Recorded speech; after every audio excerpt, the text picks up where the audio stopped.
4月14日下午，一条颇为耸动的新闻在推特上炸开，那就是上海浦东新区一个叫做张江纳市国际的社区发生了严重的警民冲突。你只要在推特上搜索纳市2字，相关视频比比皆是，而且立刻就有自媒体纷纷转载，并称该社区已被政府强行指定为方舱医院，并作为新冠患者的隔离区域，而社区内的住户被要求14日前全部搬走，不服从者警察会进行强制驱离。于是发生了14日下午视频中出现的身穿白色警服的警察和社区居民发生的肢体冲突。视频中不仅有人跪倒在地，还时不时传来警察打人了的声音。看到这里我也是惊了，警察私闯民宅，强行驱离住户，并把居民的家当作隔离场所，如果不服从就强制抓人。这样的事情竟然发生在上海这样一个国际大都市，而且就距离我不远的张江，确实令人匪夷所思。之前视频曾经透露过我在张江上班，事发的张江纳市国际社区我虽然没有去过，但距离也就几公里，这么近的地方竟然发生这种强占民宅的事情，实在难以想象。但视频又不会作假，而海外自媒体的说辞也是言之凿凿。那么事情的真相到底是什么呢？于是我进行了一番调查。由于此事过于敏感，微博自然动作极快，删得几乎一干二净。你现在再去搜索张江、纳市等关键词，除了一则张江集团发布的公告外，其他什么都没有。而推特上几乎清一色的都是什么爱国心的留学生被社会主义铁拳锤醒这种经文式的文案，对溯源并无一点帮助。于是只能先从张江发布的公告着手了。这则情况说明公告有几个重点。首先，这个人才公寓是张江集团投建的国有产权租赁住宅，2022年8月才开始运营，很新。我查了一下，社区的租金大致在6000至8000人民币左右，比市价打了9折。环境和物业也的确不错，看起来这个社区是一个政府拥有产权且只租不卖的人才公寓。但即便住的都是租客，你也不能把人都赶出去吧，毕竟人家可是签了租房合同的。张江集团在后面是这样解释的：政府此前征用了其中5幢没有启用的，并在4月12日又征用了另外9幢有人居住的公寓，算算一共14栋楼作为管控隔离用房。这9栋中39户迁至社区内其他房间。而14日下午的冲突主要是来自部分租户阻挠隔离围网施工而引发。9栋楼才住了39户，这租住率确实有点低，看起来这几栋的运营时间并不是太长。而且按照张江集团的解释，这迁走的39户并不是被赶到外面让其自谋出路，而是迁移至社区内的其他几栋楼，并没有离开社区。而施工队进入搭建隔离围网也证明这个社区将被一分为2，一部分作为隔离区，另一部分则是住宅区。我们来到地图，谷歌地图只更新到2018年，所以这边还是一片空地。换成百度地图后，就看到了社区此前施工的模样。社区西边就是申江路高架，并被2条小河和2条马路所环绕，虽未建成，但从其基本轮廓可以看出，社区一共20栋楼。不过这种卫星俯拍图毕竟是雾里看花，一切有关张江纳市社区的信息也在国内互联网上通通被删，而我们又不是里面的住户，隔离区与住宅区是如何划分？那片隔离炸弹又是怎么建成的？看到这里似乎也断了头绪。不过从张江集团那份情况说明中，我注意到一个细节，政府征用张江纳市国际社区的部分楼栋是发生在4月12日甚至更早。换句话说，社区内的居民应该早就被告知了。那么会不会存在某些社区居民在微博上发了相关事件的一些细节，却并没有用到张江或纳市等关键词，进而躲过了微博小编的黑手呢？微博 AI 删帖总不会把上海或防疫等关键词也都删了吧？尽管几率不高且工作量颇大，我还是决定尝试一下。结果功夫不负有心人，还真被我找到了。这是一名微博网友在4月12日下午15点23分发布的微博，称没有最离谱，只有更离谱，直接把租客赶出去，把房子用作隔离病房啦。早上通知晚上必须搬完，还没地好搬到哪儿，底下就开始拉隔离网喽。发布时间刚好与张江集团所称4月12日又征用9栋作为隔离房的时间相吻合。不过尽管他加了个话题上海防范区不是放飞区，但并不确定他所指的是否就一定是张江纳市国际社区，这会不会只是个巧合呢？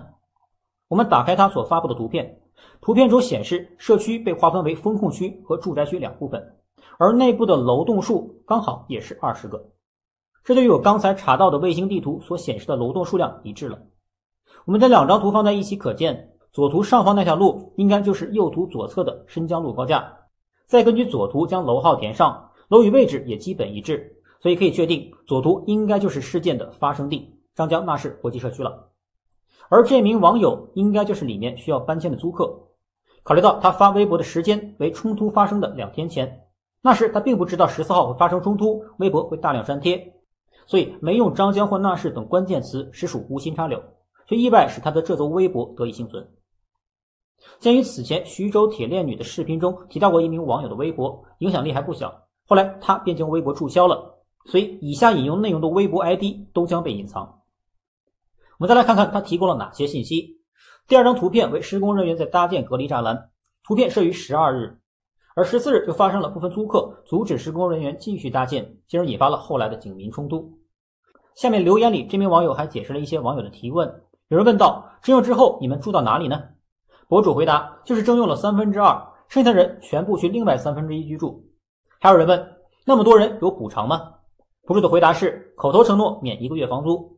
再有人追问：2/3的人怎么会住进1/3里面去呢？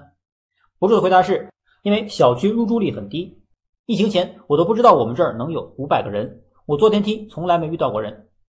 并且博主还透露更多细节，他是12日通宵搬的家，他的房子是封起来的，并不给隔离人员居住，主要是留那些没租出去的房子做个户。而且还说之前一直都挺好，这边居民素质都挺高的，物业服务也可以，直到这么闹了一波。所以根据这名居住在社区内的博主的解答，这个小区的租住率确实不高，只有500人，尤其是迁出的那9栋，有些楼甚至还没有启动，平均一栋也就4户。其次，他们的住所并不给隔离人员住，是被封起来的。最后他也证实，迁出去租客的居住地确实还在同一社区，并不像外界所传的被赶出小区，到旅店甚至更远的郊区居住。不过单凭着一条微博就盖棺论定，似乎略显薄弱。于是我又找到另外一名同样是居住在此社区住户的微博，不过他则是在住宅区。这是他在4月12日发布的住户与张江集团某经理的沟通视频。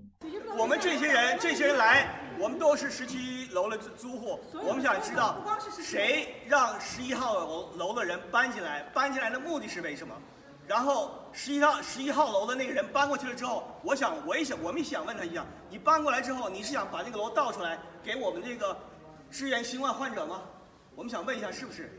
从视频可见，这些人的所在地是住宅区的17号楼，而4月12日当天已经有人从隔离区的11号楼搬了进来。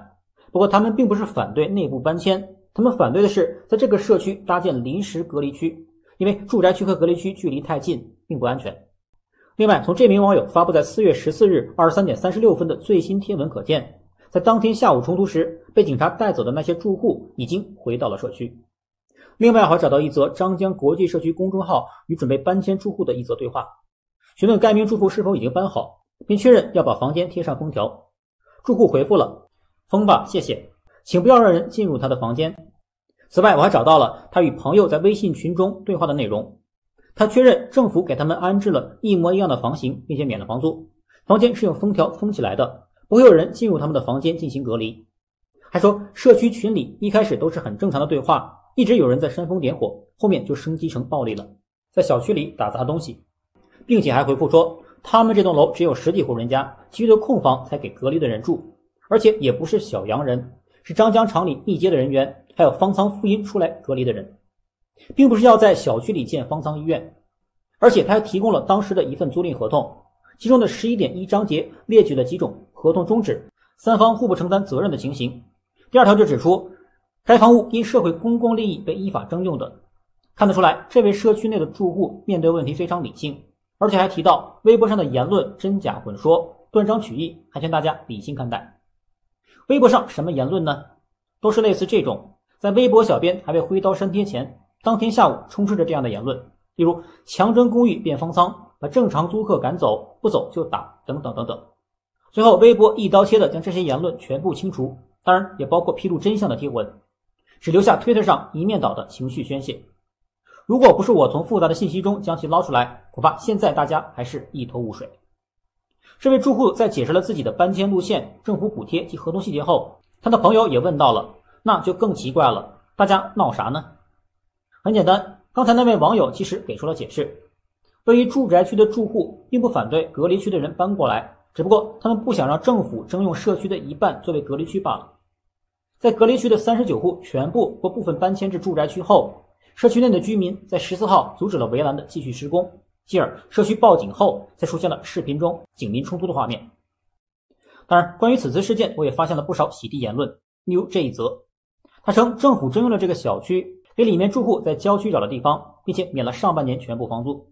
而且他还称，不愿意搬走的都是违规转租的业主，既得利益者不愿搬走是怕转租行为败露，因而带头闹事，再由政府把自己家抄了。而且还称这些占了便宜的既得利益者演技拙劣。但我从视频中看到，这些处于一线与警察对峙的人大多都是年轻面孔，典型的上班族，并不像什么中介或者二房东，看起来也不像演戏。当然，你也可以将其解释为他们是被煽动出来的。但到目前为止，没有任何直接证据证明这个人的言论，而且他所谓的搬到郊区和减免半年房租，与刚才里面住户的解释并不相符。所以此种所谓的内幕消息并不具备任何公信力，有强行洗地之嫌。另外就是我在推特上看到的一段视频称，张江纳市国际社区的居民冲出社区，来到街道，与警察产生了对峙。其实这个视频根本就不是在纳市国际社区，而是在张江北边位于湘南路的张江高科实验小学。视频中扫到的这个画面非常明显，与街景图保持一致，进而得出警方的行进方向是由南向北，所以推测应该是旁边湘南小区的居民。所以各位在讨论纳市社区冲突事件时，切忌移花接木。好，以上就是对张江纳市国际社区冲突事件的还原，还辟了几个谣。所以任何人对此事件在发表你的评论，甚至宣泄你的情绪之前，不论你的意识形态如何，我都希望要以事实真相为依据，不要人云亦云。这也是制作本期视频的目的。好，那本期视频就录到这里，我们下期再见。